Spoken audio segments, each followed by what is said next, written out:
thank you for joining Detroit Motor City's Self-Driving Car 101's high-profile interview, Perfecting the Autonomous Vehicle, Its History and the Road Ahead. If you're not familiar with Detroit Motor City's Self-Driving Cars 101, this group is a chapter of a global organization known as Self-Driving Cars 101, an open community promoting autonomous vehicle adoption through informative public discussions led by leaders in the industry. At this time, we'd like to thank our sponsor, Important, a software company that develops safety technologies designed to detect and protect vulnerable road users. For more information, go to www.important.com. My name is Jamie Taralunga, your Midwest Region co-host, and we also have Hannah Osborn, our other Midwest Region co-host, who will speak at the end. Speaking today will be Lawrence D. Burns, also known as Larry, interviewed by Scott McCormick with a discussion based on Larry's co-authored book, Autonomy, The Quest to Build the Driverless Car, and How It Will Reshape Our World. Now, I'd like to introduce Scott McCormick, President and CEO, Teleoperations Consortium, and President, Connected Vehicle Trade Association. Scott, thank you for joining us. Thank you very much, Jamie. It is an extreme honor and pleasure to introduce this man. He advises organizations on the future of mobility, logistics, manufacturing, energy, and innovation. His clients include Waymo, Kitson and Partners, Goodyear, as well as 60 other major corporations. He served as General Motors Corporate Vice President of Research and Development and Planning from 1998 to 2009. Between 2010 and 16, Larry was a professor of engineering practice at the University of Michigan, the director of program for sustainable mobility at Columbia University, and an advisor to several major companies. Excuse me. Larry is arguably the world's leading authority on how autonomous electric vehicles used in transportation services will transform the way people and goods move around and interact. Larry's been featured in The Atlantic, The Wall Street Journal, Washington Post, BBC, Forbes, USA Today, 60 Minutes, NBC, Bloomberg, and many, many more. He has his PhD in civil engineering from the University of California, Berkeley, and he's a member of the National Academy of Engineering and the ITS American Hall of Fame. He's crafted a book that was published in 2018 called Autonomy, The Quest to Build the Driverless Car and How It Will Reshape Our World. And I strongly suggest that anyone interested at all in this topic, please read that. With that, I'd like to start with Dr. Burns and ask kind of the fundamental question. You've been around for almost the entirety of the activity gone on with an OEM and in the world with autonomous vehicles. How do you see over the last 20, 22 years it has grown? How has it been shaped and reshaped by the currents? I know you talk about this in detail in your book, but I'd like you to kind of give our audience a summary of it. Yeah. Thank you, Scott, and thank you for your introduction and also inviting me to be involved in this event. It is interesting. I go back quite a while. I educated myself in transportation engineering. I was fascinated by why automobiles tended to be the dominant choice for most people who could afford to own one and operate one. And when I became head of R&D at General Motors in 1998, my immediate boss, Rick Wagner, and I had a lunch, and we were talking about the future. We had some 100-year anniversaries coming up, and Rick asked me an interesting question. He said, Larry, if we could invent the automobile today, given what we know about technology and given what we know about the issues that the auto industry faces, what would we do different? And Scott, that was a very liberating question because quite honestly, if you look back 100 years, you saw the same fundamental design DNA in the automobiles that Carl Benz and Henry Ford pioneered as we had in our automobiles in the late 1990s. They were human driven, they were combustion powered, oil energized, and they were controlled mechanically, hydraulically, and electromechanically. And my response to Rick really was we needed an all new design DNA. And that's really what I dedicated my career to after 1998. And that journey has been fascinating because the roots of autonomous vehicles were really grounded in the wars in the Middle East. The Defense Advanced Research Projects Agency of the US government wanted a vehicle that could keep soldiers out of harm's way, and they were frustrated by how slowly the military's companies were progressing on that. So they created this challenge, and GM decided to participate in it. I jokingly say we were on the verge of going bankrupt, and first place prize was $2 million, and we needed the money pretty bad. So we jumped in on this. And when that race ended, unfortunately, our team won with Carnegie Mellon. That's part of the story I tell in the book.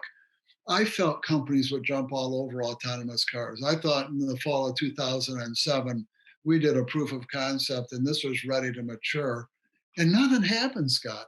None of these companies stepped up until 2009. Google, not even an auto company, said, we think we can do this.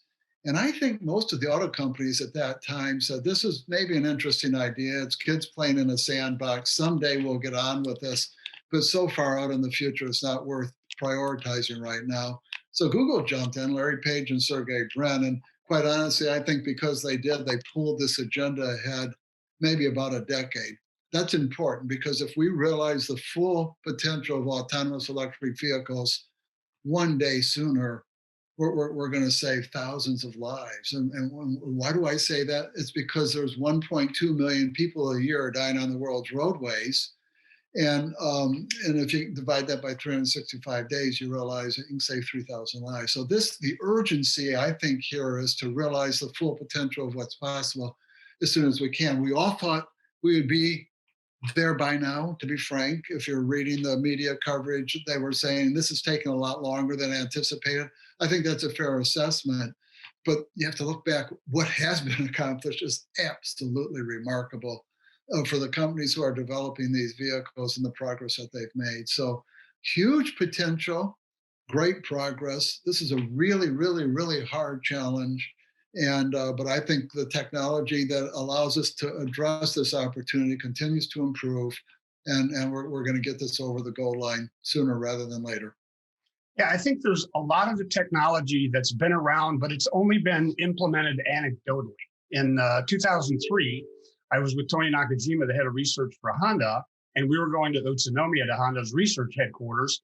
And we took a bullet train to Utsunomiya. We got off and we rented a Honda Accord at a car rental station, which had the equivalent of a $3,500 option that would keep you inside your lane and allegedly not hit the car in front of you. Now, the technology wasn't very well advanced. And in order for this to work, Honda paid to have white lines painted on every road in Utsunomiya. Yeah, right. And when it started to rain, of course, the radar failed and you had to manually brake the car. So when we look at the evolution of where things have been and where they've come, we're now seeing a concerted effort inside all automakers to try to figure out what's doable. They're all doing different things, and we want them to do different things because we don't know what's going to actually work in the end. Yeah, I think, a hugely important point, Scott. That's the nature of innovation. When I dedicated my book, I dedicated to engineers who make what's possible real. That's what we do. I'm an engineer from the top of my head to the tips of my toes. And that learning foundation of innovation is something I think is extremely important to understand. I'm glad you mentioned the $3,500 on that Honda option. A lot of people would have said, this is never going to be mainstream. It's too expensive. What do we learn as engineers? We learn through learning cycles how to make things perform better, how to produce them at higher quality, but also how to make them lower cost. And then as you get from Gen 1 to Gen 2 and the demand begins to increase, that justifies Gen 3 and you start to get scale, you start to get a competitive supply base. And lo and behold, these features go from $3,500 down to hundreds of dollars. And you see that happening right now with autonomous technology. Everybody was fixated on the cost of the LiDAR on some of the early development vehicles, which was certainly expensive, $50,000 plus in some cases. They'll say, well, people will never buy that. But last time I checked, and this I think is 18 months old at least, there were 70 companies, startups out there trying to develop new sensors that do the functionality of LiDAR. And some of them are steady state. And I just saw one startup come up with the idea that they thought they could do all the sensors in an autonomous car for $500. So you look at the reduced cost of solar energy, you look at the reduced cost of batteries, and you begin to appreciate that if there appears to be market value in an innovation, if you give the engineers the runway to go through the learning cycles and get Gen 1, Gen 2, Gen 3 going, you're going to get there. So I conclude this is absolutely inevitable where we're headed. I can't tell you exactly when. I think it's going to be interesting. The scenarios are around who, how, where, but not on whether. The question is one of when, not whether. So it's pretty exciting stuff to see the engineers get engaged, and the breadth of companies, the amount of capital, the amount of investment coming into this space is absolutely enormous. So I would like to kind of pivot back to the fact that 98, when you started down this path, you had a whole staff that somehow had to get acclimated and understand what this technology is about. And then later at the University of Michigan, you had to incorporate that into how do I grow these people to understand these technologies and so that they can go apply innovation. Was there any specific training programs or programs that were put in place to help educate your engineers to get them up to speed? That GM? Yeah, again, I go back to the DARPA challenge. A lot of times, university educations aren't just what goes on in the classroom; it's what goes on in your clubs and your competitions. Early on in my career, solar racing became popular on campuses, and it still is going on. And GM participated in some of the early races across Australia. But the level of energy and excitement in the engineering schools that embrace these student competitions is huge. So I would say a lot of the universities who decided to participate in all three DARPA challenges were beginning to step up to train the next generation. And in fact, when Google created Google self-driving cars, they selected 15 of the engineers from a variety of teams that competed in the urban challenge. So that foundation is in place. And then you begin to see the excitement grow. You get a first generation set of graduate students who've gone through some of these challenges. They go to some other universities, they recruit some other students, other companies get involved, they invest in the universities, and the learning processes go from there. So I'm encouraged by the level of interest by younger people. I did write the book in part aimed at, I was trying to think, who's the persona reader? Who do I really want to get to? My goal was to get to a 17 or 18-year-old Right. Woman or man who maybe thought they wanted to go into engineering, but they weren't sure. And I wanted to get some storytelling out there on what young engineers get to do. And I think it's kind of fun what they get to do in some of these competitions and help their parents and others think through what a STEM education might be like and why it might be great to go off to a technical program. I also wrote it because there's a lot of people whose jobs are going to be changed because of what's happening here. It's not just people who drive for a living. There's 4 million people who make their employment in the U.S. as a driver, and I don't want to be flippant at all about their career being disrupted. But the bigger disruption in jobs is going to be with respect to the production of the vehicles and the associated infrastructure to make autonomous electric vehicles work. We did a concept car at General Motors called ENVI, Electrically Networked Vehicle. It was one of the stars of the Shanghai World Expo in 2010. It was a two-passenger, two-wheel balance machine, and it had 1/10 as many parts in it as a traditional car. Most people doing electric vehicles today, the big consulting firms that report on this, feel there'll be half as many parts in an electric car as a combustion car. Now think about how many fewer engineers and purchasing managers and logistics people and quality people you need in the system if you're developing half as many parts. And then if they last longer, and then if these platforms are skateboard like we did with the autonomy concept, and you could differentiate more vehicles off of the underpinnings, that's going to be a remarkable improvement in the capital and engineering efficiency of product development. And then because you have fewer parts, you need fewer workers. So the jobs implications are very, very significant. I felt people needed to understand what was coming. I believe it's inevitable, Scott. And I wanted other people to read about that and understand better. I think this is a great thing for the world. As I mentioned, 1.2 million people a year are dying on the roadways. I want it to happen sooner rather than later. The way to do that is to get collective will. A lot of people wanting it. How do you get collective will? With common understanding. So opportunities like this event today is a chance to share that common understanding with more people. We have a long journey yet, but we got to keep talking about it. And I think that repurposing of the talent that we have is very important. I spent the first half of my career in General Electric. I was Factory of the Future program manager under Jack Welch. And part of our program was that we were replacing somebody driving a forklift with an automated guided vehicle. Well, that forklift driver wasn't going to become the AGV programmer. But what we had to do was put in place programs to allow them to obtain the training and to sign up for the effort it was take so that they could be whatever part of that future there is. And I'm starting to see that in the automotive community now. They realize most importantly, over the last 10 years, it didn't used to be that engineers wanted to work in automotive or they didn't want to work in the IT side. But now with the autonomous vehicles and all the work going on with safety and ADAS, we're seeing that being something that's now attractive to them and that people are having that. I want to switch over. We talked about sensors briefly. One of the things that's important to our audience is they're not just coming here to hear good stories by us and what happened. They want to know where they can make business in the future. They want to know, well, okay, I've heard all of the marketing about the shiny marble of what the AV is. But what I'd like to talk about is what its limitations are, because those limitations are where the business and design and development and implementation possibilities are going forward. And one of them is that there's only one autonomous vehicle it can hear, and that's Waymo's. And it can only hear the sound of one siren, one first responder in one city in Phoenix. So essentially, autonomous vehicles are deaf drivers. Now, you and I, when we drive, if we hear squealing brakes and somebody blowing their horn, we'll focus all our sensors on it. So when you look at the ability for the cars to see, they don't see very well at night. They don't see well in the rain or the snow. You and I, we can see cloud or rain or snow up ahead, whereas the car has to be in it. So those kinds of things are going to require the evolution of the autonomous vehicle so that we can run in more road weather and traffic conditions. Yeah. We're going to have to be able to have them. How do you see that moving forward? Is the industry recognizing that?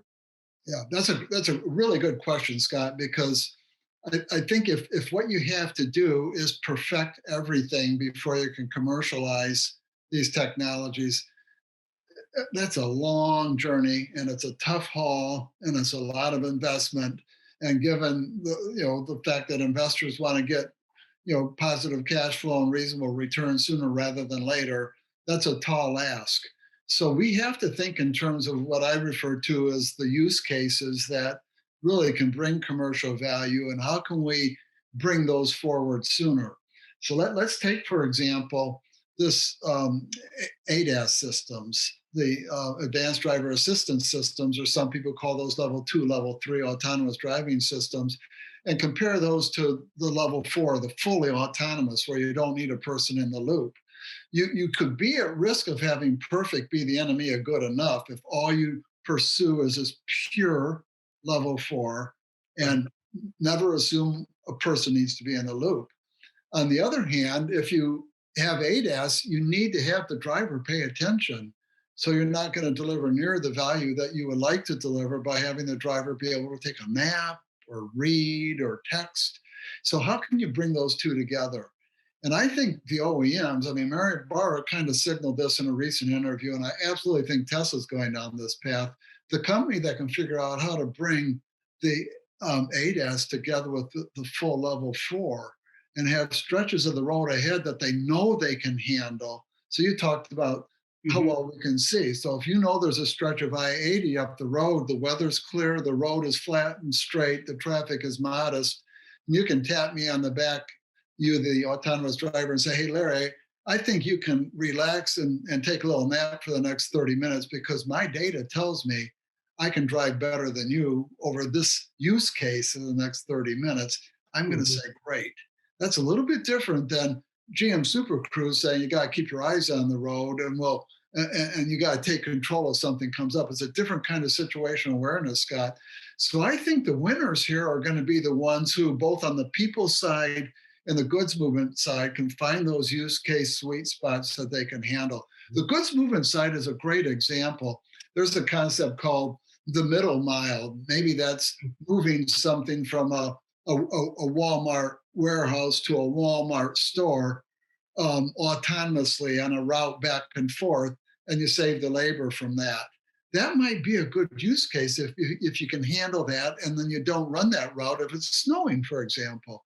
So I think the real path forward is going to be the ingenuity of marketers and the focus of engineers on maybe not necessarily solving the last thing, but solving the next thing that can add more value to what we have. So I think we Yeah. got to heard about those paths forward. And when I study the auto companies, I think a lot of them are getting this figured out, to be honest, Scott.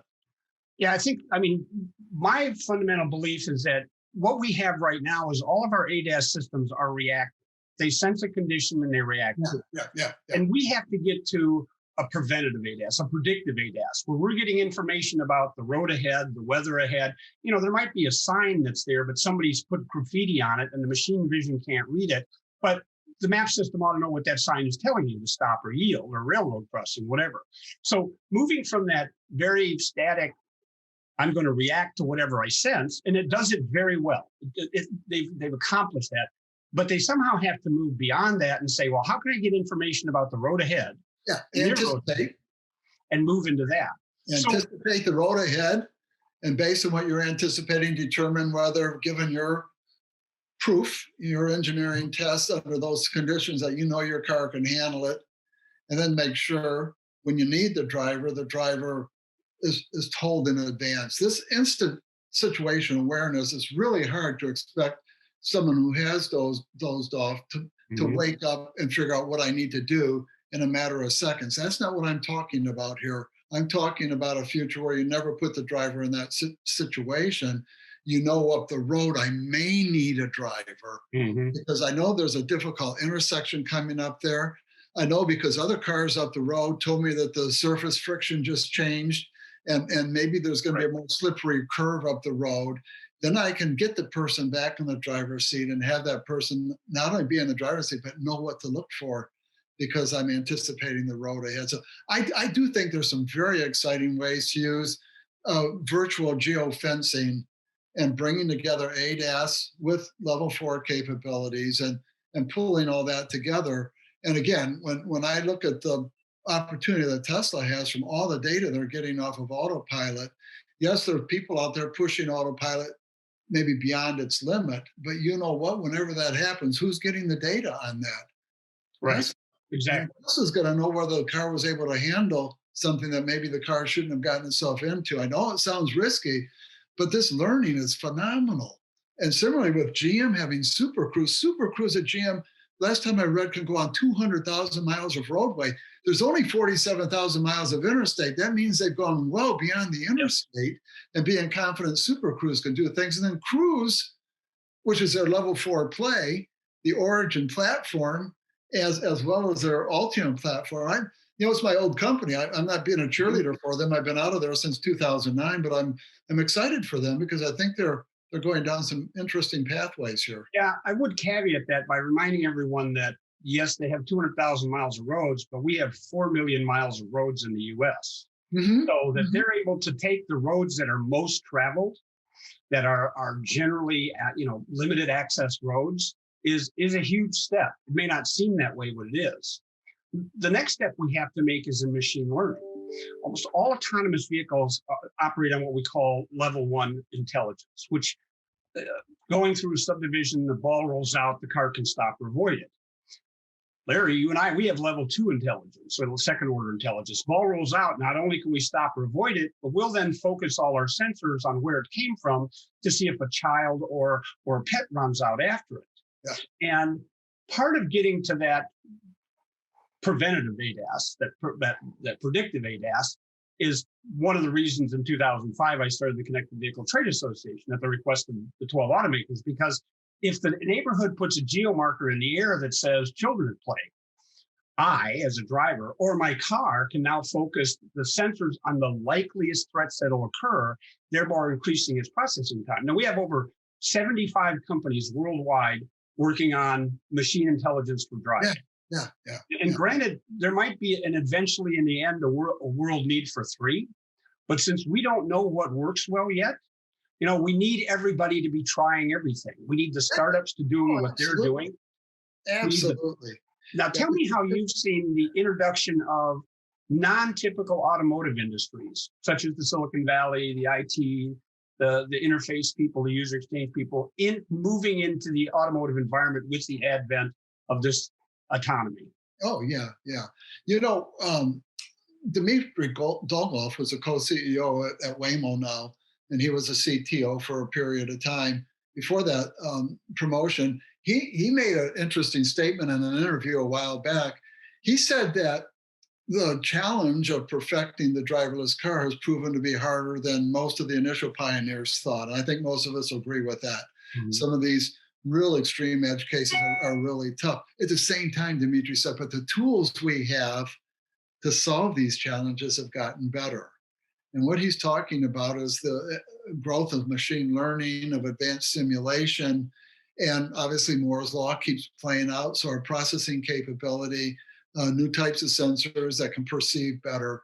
So it's one of these things. Yeah, the problem is a very, very hard problem. Some people have even characterized it as maybe the hardest AI problem out there. I think Tim Cook from Apple characterized it that way, and he said that's why Apple needs to be involved here because it's such an important learning opportunity. So I'm sure you're sensing my optimism. I continue to believe autonomous electric vehicles are inevitable. I think the value proposition, not just with lives saved, but with climate change solutions, with respect to land utilization, with respect to enabling people who can't drive or can't afford to own a car to have the kind of access that car owners have, in terms of how we can use our time differently, in terms of how we're going to get our goods differently. I really think that the benefits are so overwhelming that there's going to be plenty of continued interest in taking this thing forward to its full potential. Let's segue into that electrification for a minute. Yeah, yeah. The last report I got from the Department of Energy shows that if we converted every car in the United States, not the commercial vehicles, just the cars, to electric, recharging them would consume 25% more power than we produce as a country. In California, they announced that by 2050, they want all cars electric. And I talked to Caltrans and I said, do you realize that that would consume 50% more power than your state produces? And so when we look at the availability of infrastructure, and I mean, there's more attention being placed on it now. GM's made a major investment. A lot of the other car makers are looking at that space. A lot of other companies are getting into this space. But the assessment by the Department of Energy that we're not going to be able to supplant that with solar and wind, and certainly not fast enough. So how do you see, and the adoption isn't going to be an issue, because as we increase the range, we're seeing fewer people that aren't as reticent to look at electric vehicles. Plus, a recent study by Geotab last year came out and said that, hey, we're finding out that electric batteries are lasting much longer than we thought. Mm-hmm. You know, they just don't fast charge them because that lights them quicker. So how do you see us handling that dichotomy between moving towards electrification and generating enough power for them? Yeah, well, it's not going to happen overnight, Scott. I mean, that's why I think what's important to understand in the US, we have about 250 million vehicles, and the industry makes 15 to 20 million a year. Right. So it's going to take 10, 15 years to completely turn over the car park. I think the key word here is the word and. I call this the power of and. I think our future is going to be renewable energy and for a while some fossil fuel, preferably natural gas because it's so much cleaner than oil and coal. I think it's going to be an and in the sense of not just electricity, but electricity and hydrogen. There's some huge utility-based solar facilities in New Mexico, Saudi Arabia, and they're generating electricity at 1.5 cents. And the nation's average is 8 to 10 cents. Wow. And suddenly they have more electricity than they know what to do with. Well, electricity is hard to store. So now what we're seeing is a thing called green hydrogen emerge. Green hydrogen is hydrogen made from a renewable source of electricity. Green hydrogen can be distributed in natural gas pipelines, not 100%, but some estimates are 10 to 15% of the gas movement can be done. And if you line the pipelines, maybe even higher. We've got a lot of experience doing that because hydrogen is used as an input to oil refining to make gasoline. It's used as an input for fertilizer and others. So I think you're going to see two kinds of infrastructure emerge. You're going to see improvement in the electric grid, which is going to be necessary to support the electrification and getting off fossil fuels. I think you're also going to see us taking the stranded assets of the natural gas system with pipelines and other things. You're going to see hydrogen come into play. The good news for the car is both vehicles are electric vehicles. If I could take some word usage back from my career, I was viewed as an evangelist for hydrogen fuel cells back in the late 90s and early 2000s, and I was. I wish I would have just called that a hydrogen battery, because I think we confused the market that these are radically different things. If you've got hydrogen and a fuel cell on board, that's equivalent to having a battery on board. And you Right. get electrons out of both of them, and everything else, the skateboard platform, the electric motors, the power electronics, can be the same. And for some applications like large Class 8 trucks, I think hydrogen and fuel cells make a lot of sense, because you don't want to have a lot of your payload be the mass of a bunch of batteries. So Right. I think the key word here, Scott, is and. It's not or. It's not there's one solution. There's many solutions. It's an integrated energy system. That integrated energy system is serving an integrated market of transportation, industrial power, and residential power. And I think we can manage that and transition that to the future. We need to use our energy more efficiently. We have to continue to do that.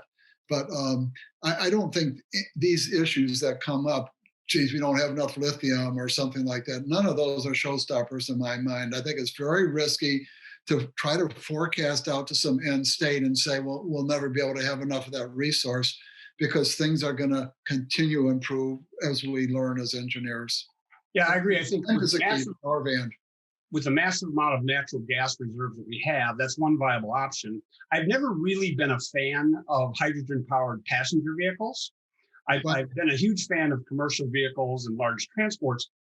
My comment to the Department of Energy was, rather than looking at putting a hydrogen battery in a passenger car, why don't you treat it as a propane tank? Put the hydrogen in some secure facility, and you can use that to feed the grid with energy.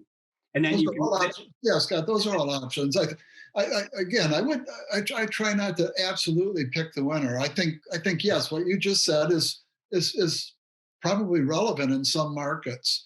And when you look at the U.S., people will say things like, geez, if you get your energy from coal, your electricity from coal, you're really not doing much for climate change with an electric car.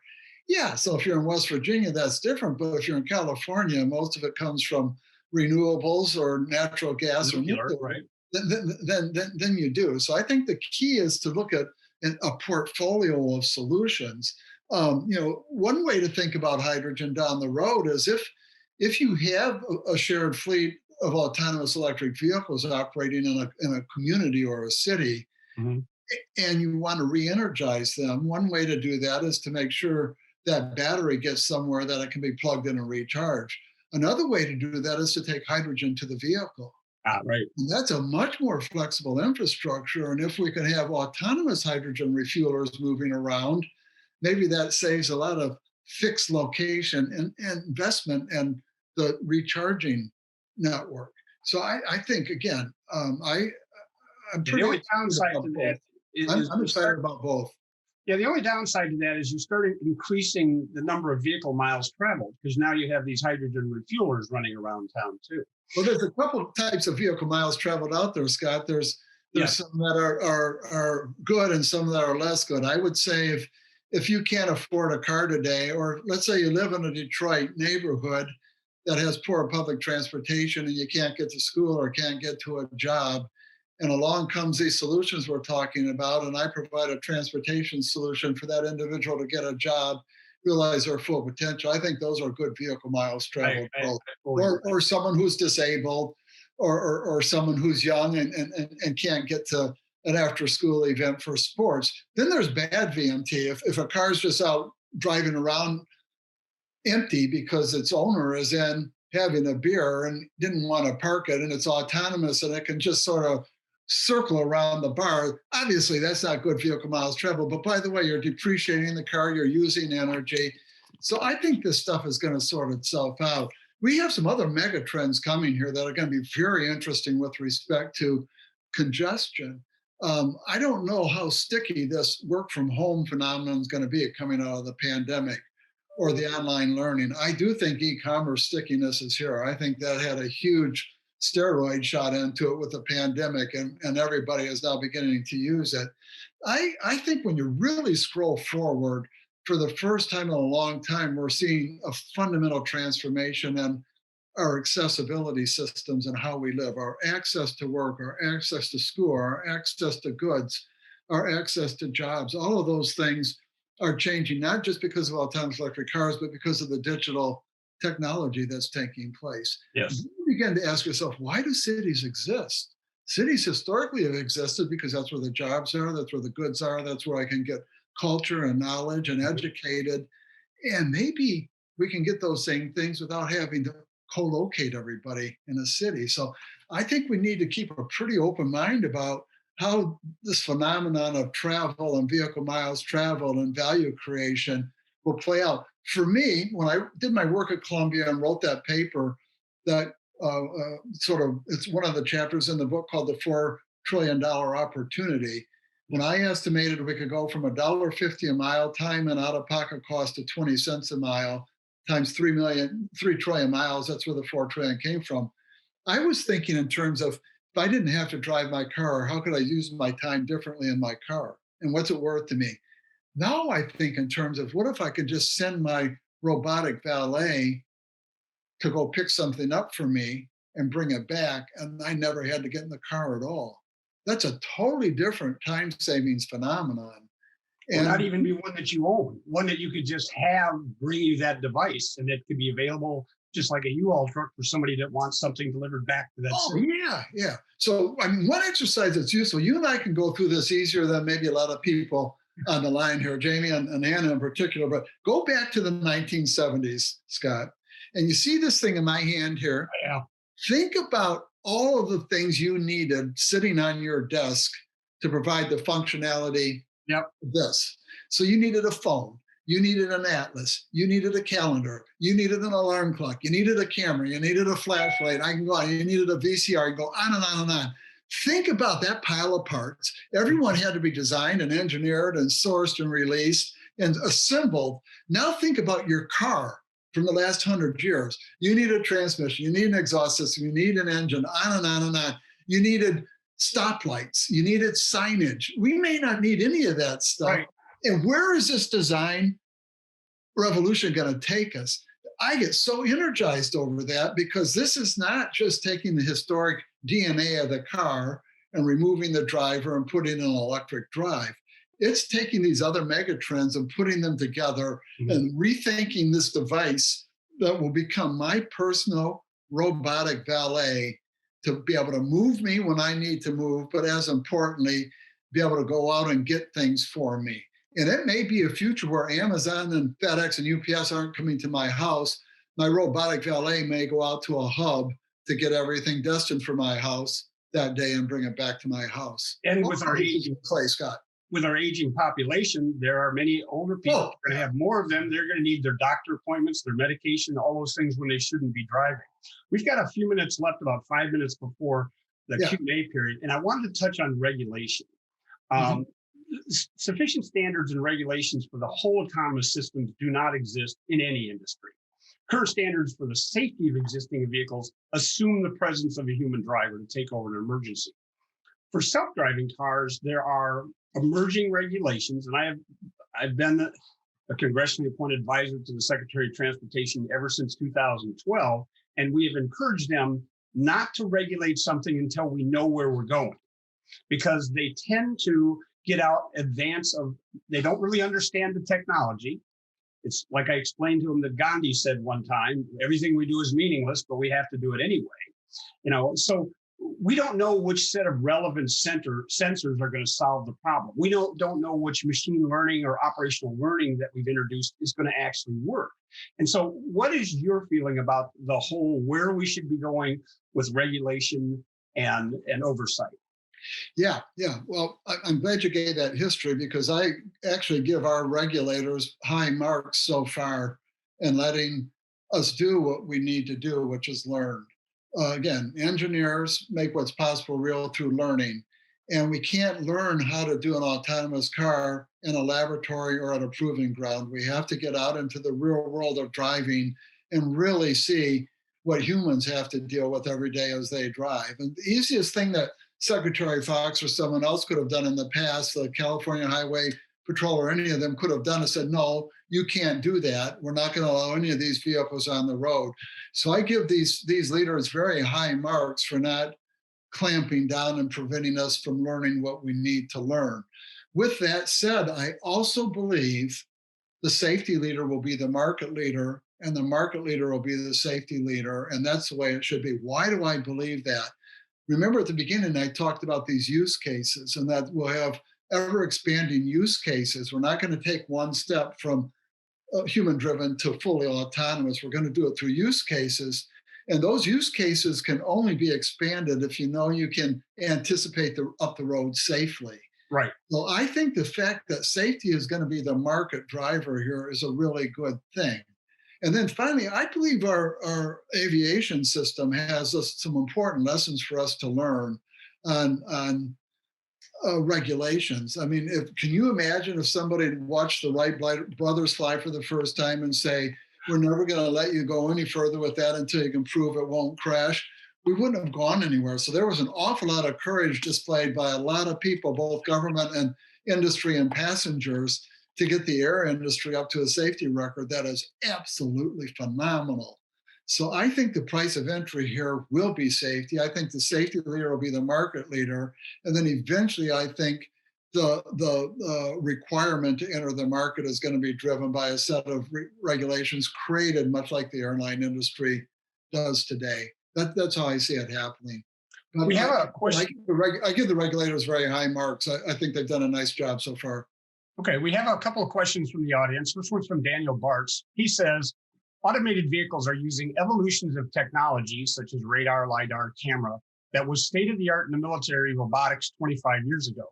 Today's military robots are using more capable sensors based on hyperspectral, polarimetric, non-line of sight imagers, advanced SAR, full spectrum RF sensing, and communications. Do you think today's sensors will be sufficient, or might we need a new type of sensor, such as remote material classification?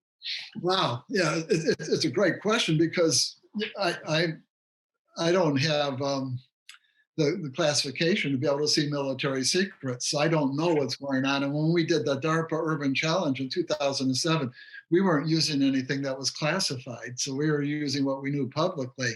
And I kept saying to myself, man, when I see some of these cruise missiles go in and take out the bad guys, at least what they show on TV, they have to have some sensors beyond what we're working with. So I agree with the premise of your question. There's probably technology that's classified right now that would help us get to the next level.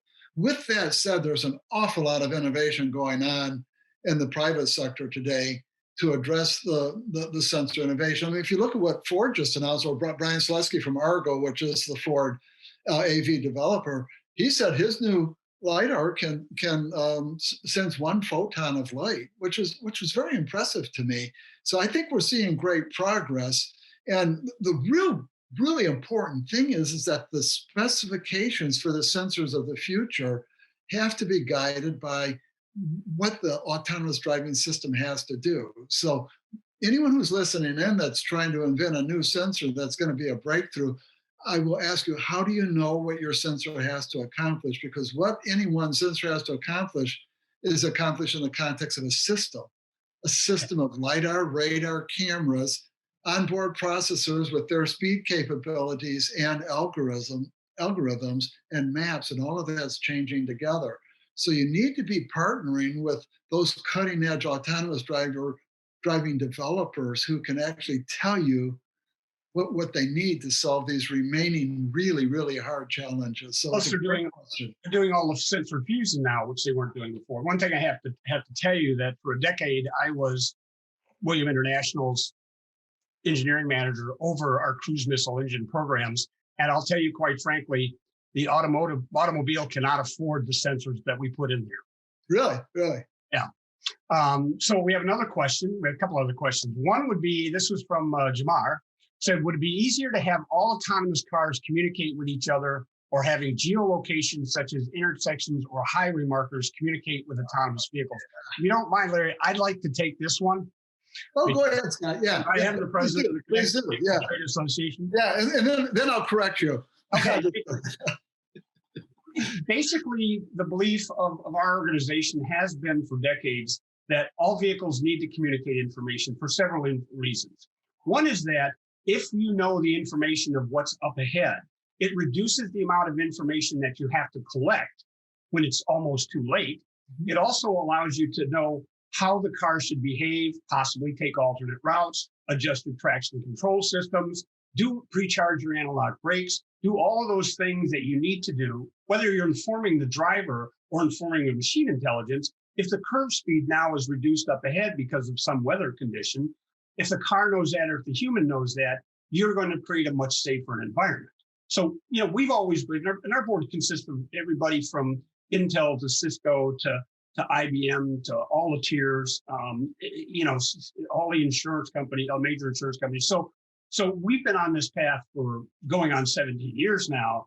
And whether you're using 5G peer-to-peer, or you're using DSRC, or whatever communication, thought-based radio, whatever that is, we believe that having that foreknowledge of what's up ahead of you in your traveling vector is the one thing that can help improve your safety. Yeah, I think that's a great response, and it is interesting. In January 2002, I had the privilege of revealing a concept car called Autonomy at the North American Auto Show. It was the first skateboard kind of concept. There's pictures of it in the book, and we talk about it in the book. In fact, I named the book Autonomy because of that. And came back from that reveal at the auto show into what was called a GM strategy board meeting. It was at sort of the top 13 people in GM. We'd get together monthly and talk. And Rick Wagner said to me, "Boy, that was exciting, Larry. What's next?" I said cars that don't crash. And our chief counsel said, "Oh, never say that publicly because you'll be in court forever." But at that time, Scott, my view was to have every car communicate with every other car. Mm-hmm. I was very impressed whenever I would go to Tokyo and I would be in that really busy subway station. I watched people crisscrossing on these trains, never run into each other. So I immediately said to myself, the assumption that we've made in our industry for 100 years that cars have to run into each other is flawed. We shouldn't assume that anymore. So I was on this path. I then asked my research team, I led R&D, so we had a department that could work on this. I said, how good could we do at cars not running into each other? So we look at OnStar, and we knew from GPS that if we had two cars equipped with OnStar sharing their GPS information, we could predict their relative position, not their absolute position on Earth, their relative position within a meter, and we could do something about preventing cars from running into each other. So I was on this connectivity thing big time. I still am. I think it's important. When I got to Google Self-Driving Cars as an advisor in 2010 and 11, they didn't want a solution that had to turn over the entire car park and wait until every car could talk to every car before they could make it work.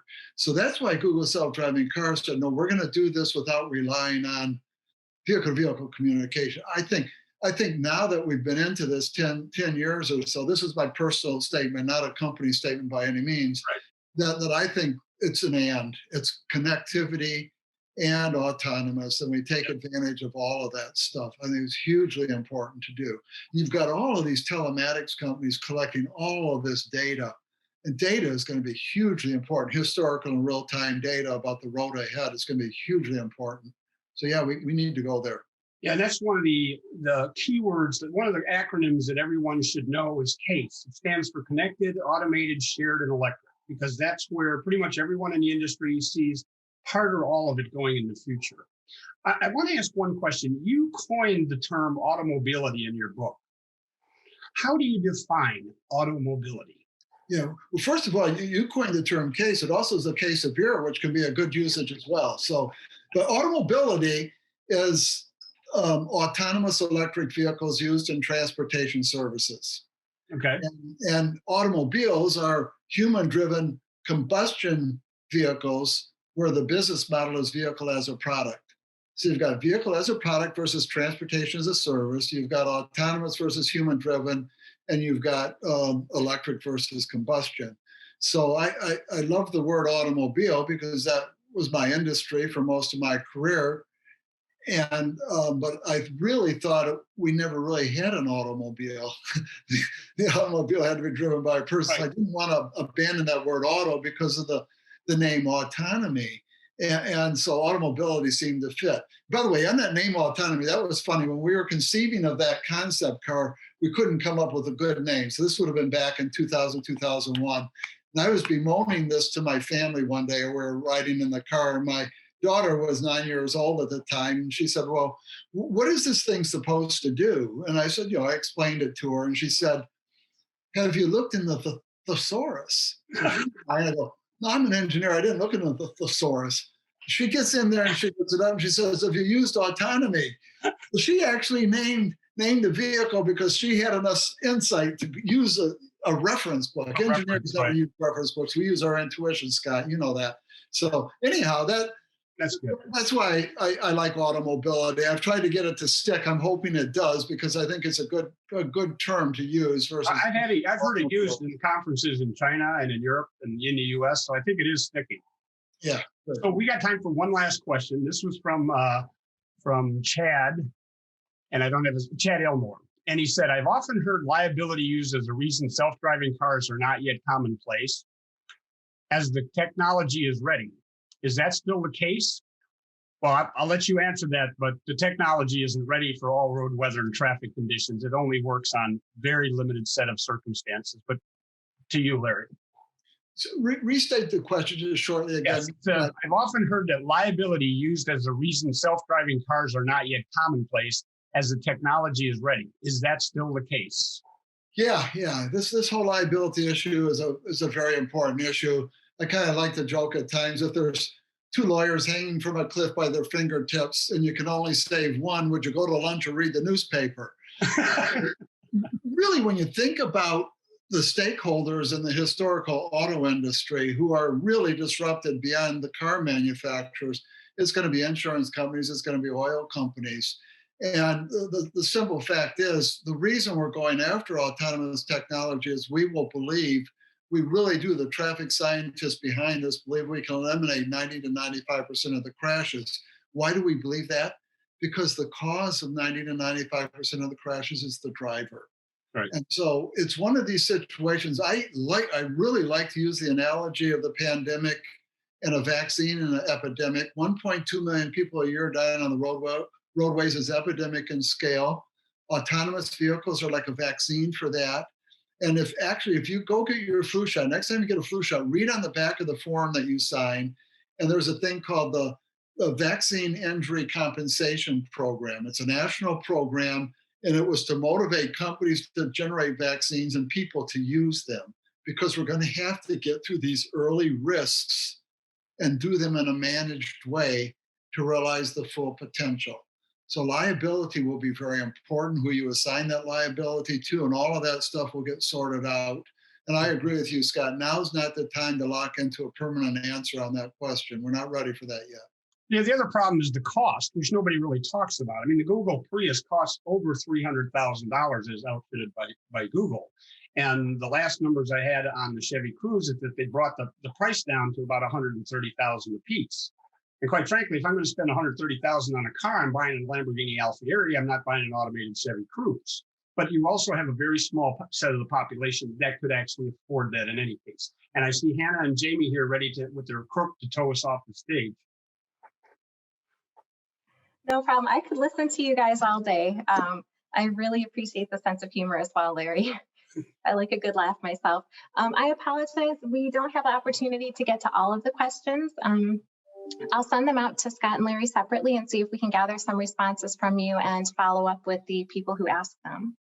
There are just a couple of things I have to get through before we close. I'm going to go as quickly as possible. First of all, thank you so much to Larry and Scott. It was an amazing conversation. We really appreciate you sharing your time with us. For those who haven't had the opportunity yet, please check out Larry's book. It's a great read. There's a lot of history in there, and will give you a broad perspective on autonomy and everything it's going to touch on beyond the simple, obvious answer of safety. There are so many other aspects of our life that this was going to impact. I want to thank our sponsor again, Important Safety Technologies. They've actually agreed to sponsor all of our virtual events. And just for full disclosure, I do work there. I agree with their mission, regardless of whether I participated in or not. One of the most interesting statistics that I learned recently is that over half of all crash fatalities are people outside of the vehicle, people out for walks, people riding bikes with their kids. So much is being done to protect the occupants of the vehicle, yet more fatalities come from people that are not inside the vehicle. So please show some support for today's sponsor and help them in turning that statistic around. Just to go over next month's event, we are partnering with Women in Autonomy to discuss equitable mobility. That's something that Larry and Scott touched on during their discussions today. So please look for that announcement and be sure to register for that as well. So And I that's all wanted to I have. thank Larry for an exceptional conversation. Thank you very much, sir. Yeah, some great questions. Just one closing comment. When I wrote the book, it reminded me of why did I write this book? There was a famous baseball player named Yogi Berra. When he retired from his baseball career, they asked him what he was going to do in retirement, and he said, "I'm going to finish my book." And they said, "Oh, you're writing a book?" He said, "No, I'm reading one." I really want you guys. Writing a book is a big challenge. So if you do have a chance to read it, I'd appreciate that. And please reach out with your questions. And thank all of you, Jamie, Hannah, and Scott. Scott, your good interviewing skills really helped today. Thank you very much. Thank you all. Yeah, for sure. Thank you, everyone. And thank you for joining us.